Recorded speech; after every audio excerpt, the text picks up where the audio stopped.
இவர்தான் ஜோசியர் அரசியல் விமர்சகர். இவர்கிட்டதான் இப்ப நம்ம கேள்வி கேட்கறோம். யாரு ஆட்சி அமைப்பாங்க? நீங்க கேக்குறது மத்தியிலயா இல்ல மாநிலத்திலயா, அதாவது சென்ட்ரலா ஸ்டேட்டான்னு கேட்டேன். மறந்துட்டேன், சென்ட்ரல் இல்ல ஸ்டேட்ல தான்.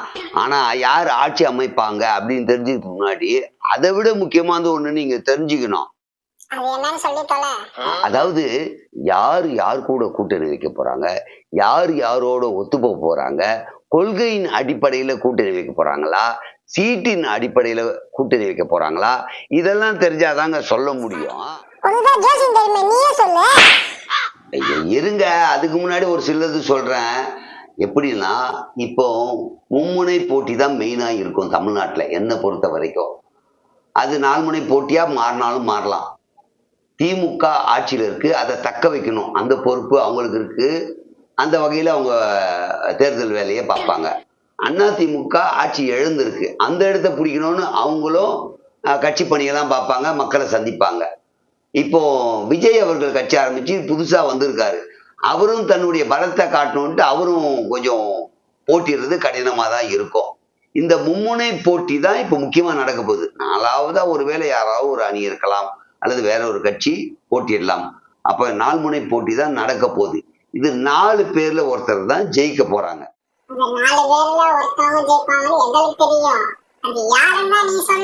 சொல்றேங்க, இப்ப பாத்தீங்கன்னா திமுக ஆட்சியில் இருக்கிறதால அவங்க செஞ்ச நல்லதெல்லாம் சொல்லுவாங்க. நாங்க வந்து ஆட்சியில் இதெல்லாம் பண்ணியிருக்கோம், அதனால எங்களுக்கு ஓட்டு போடுங்க கேட்பாங்க. அதனால அவங்க அந்த விஷயத்துல பலமா இருப்பாங்க. அதே மாதிரி அவங்க சலுகை, தேர்தல் நேரத்துல இந்த சலுகைன்னு கொடுத்து அவங்க இடத்த தக்க வைக்க பார்ப்பாங்க. அதிமுக வந்து திமுக என்னெல்லாம் செஞ்சு முடிக்கல, அந்த குறைபாடெல்லாம் ஹைலைட் பண்ணி மக்கள்கிட்ட சொல்லுவாங்க. சொல்லிட்டு நாங்க இதெல்லாம் பண்ண போறோம்னு அவங்க ஒரு தேர்தல் அறிக்கை கொடுப்பாங்க. அதனால அவங்க சைடு அந்த வகையில வெயிட்டு அப்படின்னு அவங்க நினைப்பாங்க. விஜய் அவர்கள் எப்படின்னா, இது வரைக்கும் ஆட்சியில நான் இருந்ததில்ல, கொடுத்து பாருங்க, நிச்சயமா பண்ணுவேன். நாங்க வந்து தேர்தல் அறிக்கை அப்படின்றது இந்த 2 அறிக்கைக்கு வந்த அப்புறம் அவரு இந்த 2 இல்லாத விஷயங்களா கொடுத்து அவரும் ஆட்சியை தக்க வைக்க, அதாவது ஆட்சியை பிடிக்கிறதுக்கு அவரும் ட்ரை பண்ணுவாரு. இந்த 3ம். இந்த 4வதா இருக்கிறது அது யாருன்னு நமக்கு இன்னும் தெரியல, அவங்க என்ன மாதிரி கையாள போறாங்கன்னு தெரியல. இந்த 4ல ஒண்ணு ஜெயிக்கும்ன்றதுக்கு இந்த வழிமுறைலாம் இருக்கு. ஆனா கரெக்டா சொல்லு, நீங்க ஜோசியர் தானே, அரசியல் விமர்சகர் தானே அப்படின்னு சொன்னா, அரசியல் விமர்சகரா இவ்வளவு பாகுபாடு, இவ்வளவு விஷயங்கள் எல்லாம் பார்க்கலாம். ஜோசியம் பார்த்து சொல்லணும்னா அதுல கொஞ்சம் கஷ்டம் இருக்கு. துல்லியமா சொல்றக்கூடிய ஜோசியர் தான் நான். இருந்தாலும் இதுல என்ன கஷ்டம்னா, உங்களுக்கு சிம்பிளா சொல்றேங்க, அதான் சொல்றேங்க. அது என்னன்னா, இப்போ புயல் ஒண்ணு வந்தது. புயல் வரதுக்கு முன்னாடி என்ன சொன்னாங்க, புயல் வந்தப்புறம் என்ன சொன்னாங்க? இப்ப நாங்க தேர்தலை பத்தி கேட்டோம், புயலை பத்தி ஒண்ணும் கேட்கல. புரியுதா? புரியுதுங்க.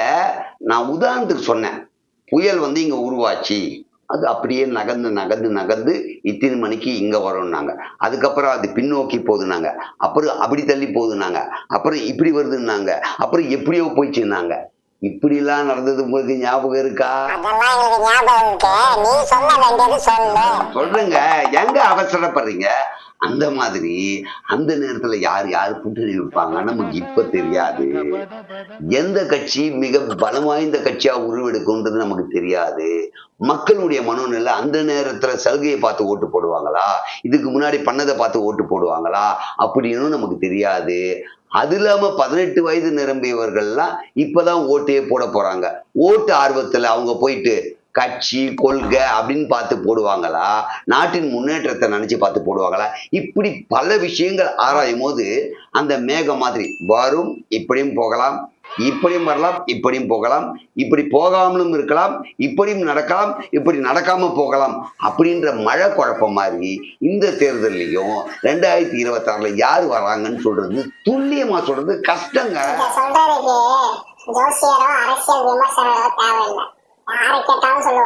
ஏங்க யாரை கேட்டாலும் சொல்லுவாங்கன்னா, இப்ப கூட நான் சொன்ன மாதிரி எல்லாம் சொல்ல மாட்டாங்க. உடனே இவங்க வரலாம், அவங்க வரலாம், அவங்க வந்திருக்கலாம், இவங்க வந்திருக்கலாம், இவங்க வந்தாலும் வரலாம், இவங்க வராமல் போகலாம் தான் சொல்லுவாங்க. என்ன மாதிரி இப்படி விலக்கி தொலைக்கி கிளியரா சொல்லியிருப்பாங்களா? அதை யோசனை பண்ணி பாருங்க. சொல்லணும்னா கூட பரவாயில்ல, யாரு எவ்வளவு சீட் வருவாங்க அதை மட்டும் சொல்லுங்க. அதாவதுங்க, இப்ப நானு அதையும் துல்லியமா சொல்லணும்னா சில சிக்கல் இருக்கு. என்ன சிக்கல் அப்படின்னு கேட்டீங்கன்னா நான் சொல்றேன் பாருங்க.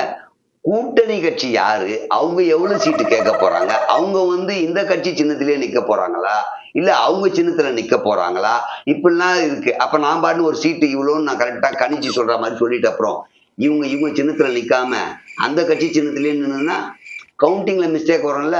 அதனால அது துல்லியமா சொல்ல முடியாதுங்க. எந்த கட்சி எந்த கூட்டணியில இருக்கும்? அதாவதுங்க, கொள்கை அடிப்படையில போற கட்சிகள் இருக்கு, சீட்டு அடிப்படையில போற கட்சிகள் இருக்கு. அதையும் நம்ம துல்லியமா சொல்ல முடியாது. இப்போ இவங்க ஏழை சீட்டு மாதிரி நான் 10 சீட்டு தரேன், நான் 12 தரேன், நான் 13 தரேன், நான் 15 தரேன்னா யார் அதிகமா தராங்களோ அதுல போய் சேருவாங்க. அதை எப்படி நம்ம சொல்ல முடியும்? இல்ல கொள்கை பிடிப்போட இந்த கொள்கை இந்த கட்சியில இருக்கு, எங்களுக்கு சீட்டு குறைவா இருந்தாலும் இவங்களோட தான் நாங்க பயணிப்போம் அப்படி சொன்னா அது வேற. அதனால அதுலயும் குழப்பம் இருக்குங்க. சரி இதை விடுங்க, மக்கள் எது அடிப்படையா வச்சு ஓட்டு போடுறாங்க? ஏங்க இந்த மக்களை புரிஞ்சுக்கவே முடியாதுங்க. மக்கள்ல நானும் ஒருத்தன் தான். எப்படின்னா அந்த நேரத்துல விலைவாசி குறைஞ்சிருக்கான்னு பார்க்க தோணுது.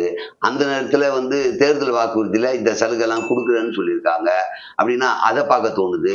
அதனால ஒரு நிலையாலாம் கிடையாதுங்க மக்கள். அந்த நேரத்து சலுகையும் இருக்கு, அதுக்கு முன்னாடி நடந்த பிரச்சனையும் யோசிக்கிறதும் இருக்கு. அதே மாதிரி ஏதாவது நன்மை நடக்குமா அப்படின்றதுல அன்னைக்கு நிலவரத்தை வச்சுதான் முடிவு பண்றாங்க. அதுதான் நம்ம கிட்ட இருக்கிறது தப்பு. ஓட்டுக்கு காசு வாங்குறதே தப்புன்றோம். அதுல இவங்க அதிகமா கொடுத்தா ஓட்டு போடலாமா, இவங்க அதிகமா கொடுத்து போடலாமான்றதே முதல் தப்பு. அதுக்கப்புறம் தேர்தல் வாக்குறுதியில நாங்க இனிமேல் இதை கொடுப்போம் சலுகை அப்படின்னா இந்த சலுகை வருது அப்படின்னு மனசு மாறுறாங்க. இப்படி பல விதத்துல மக்கள் மனசு மாறிட்டே இருக்கும் போது எந்த அடிப்படையில சொல்றீங்க? எல்லா அடிப்படையிலுமே இவங்களுக்கு குழப்பம் தான் இருக்கு. அதனால அடிப்படையா வச்சு ஓட்டு போடுறதுன்றது எனக்கு தெரியலங்க. ஒண்ணு அப்பெல்லாம் கொள்கையின் அடிப்படையில இந்த கொள்கை பிடிச்சிருக்குன்னு போட்டிருப்பாங்க, இல்ல அந்த தலைவருடைய பிடிச்சிருக்குன்னு போட்டிருப்பாங்க. இப்ப தலைவரை பிடிச்சி போடுறாங்களா, கொள்கையை பிடிச்சி போடுறாங்களா, தேர்தல் அறிக்கை பிடிச்சி போடுறாங்களா, இல்ல சலுகை நினைச்சு போடுறாங்களா, இப்படின்னு தெரியலங்க. உங்கள்கிட்ட பேசி பார்த்ததுல 2026ல யாரு ஆட்சி அமைப்பாங்கன்னு சொல்லிட்டு உங்களுக்கும் தெரியல, எங்களுக்கும் தெரியல. அப்படி சொல்லாதீங்க. ஏன்னா தனி பெரும்பான்மையோடு ஆட்சி அமைச்சா ஒரு தனி கட்சின்னு சொல்லலாம். அதுவே அவங்க சீட்டு இழுப்பறில இருந்து இன்னொரு கட்சி ஆதரவு கொடுத்தா அதுவே கூட்டணி கட்சியோட ஆட்சியா இருக்கும். அந்த மாதிரியும் நடக்கலாம் இல்லையா?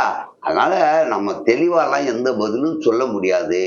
26 வரைக்கும் வெயிட் பண்ணோம். அதுக்குள்ள அந்த கட்சிகள் மக்கள் மனதை மாற்றி மக்களை திசை திருப்பி அல்லது மக்களுக்கு நல்லது செய்து இப்படி ஏதாவது பண்ணால் ஒரு 26 நெருக்கத்துக்குள்ள சொல்ல முடியும். இன்னும் இந்த குழப்பம் நீடிச்சதுன்னா 26 எலெக்ஷன் முடிஞ்சு ஓட்டு எண்ணிக்கை முடிஞ்ச அப்புறம் தான் யாரா இருந்தாலும் சொல்ல முடியும். ஜோசியரோ அரசியல் விமர்சகரோ அல்லது யாரா இருந்தாலும் அப்பதாங்க சொல்ல முடியும்.